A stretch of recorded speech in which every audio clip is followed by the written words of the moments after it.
Welcome to the only daily podcast focusing on compliance news of the day. Each morning, start your day with a cup of coffee and Tom Fox, the voice of compliance, to hear about 4 of the top compliance, corruption, or leadership stories you will need to start your day.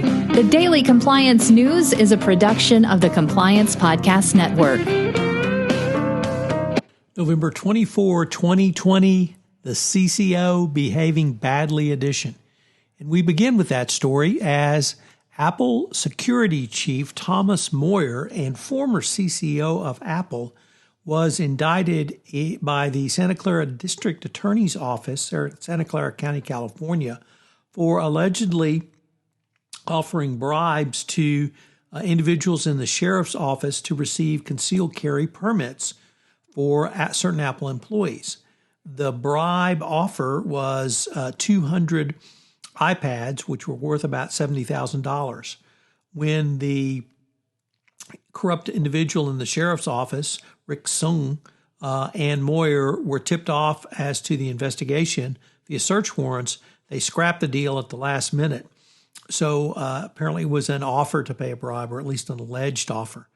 This is part of an ongoing investigation by the Santa Clara County District Attorney's Office into the police department. It's been a 2-year investigation. There have been 5 individuals indicted. Rick Sung is the 5th individual. There was another business owner or businessman who was also indicted, his name is Harpreet Chadha, an insurance executive, who offered $6,000 worth of a luxury box seats tickets to a San Jose Sharks game. Apparently, this is it's alleged to be an ongoing shakedown scheme by the sheriff's office. It has not yet reached the sheriff herself, Sheriff Lori Smith. Moyer's attorney, Ed Swanson, said Tom Moyer is innocent of all charges filed against him. So pretty unbelievable news when a CCO is indicted for paying bribes and being corrupt. There's been no formal statement from Apple. No formal statement from Thomas Moyer. There was no indication that he has been suspended or any other discipline.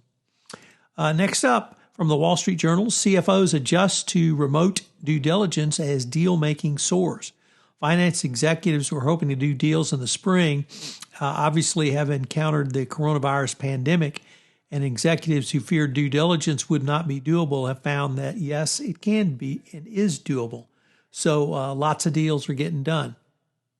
The ubiquitous Dan Snyder has admitted that the Washington football team had problems, but has said they're in the past. They are waiting for the results of a internal investigation, which is being run by the league and led by attorney Beth Wilkinson. But Snyder admitted a large number of problems in terms of the culture, in terms of speak up, in terms of underfunded HR, in terms of how women were harassed by the members of the Washington football team. So it's going to be interesting to see what happens to Brother Snyder.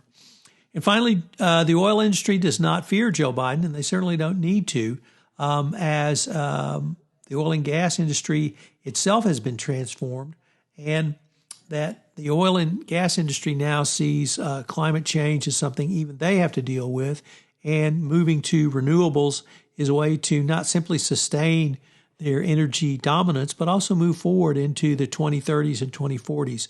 And that certainly fits with what the Biden administration would like to do regarding energy. The Daily Compliance News is a production of the Compliance Podcast Network and a proud member of C-Suite Radio. Thanks so much for listening. I hope you'll join me again tomorrow.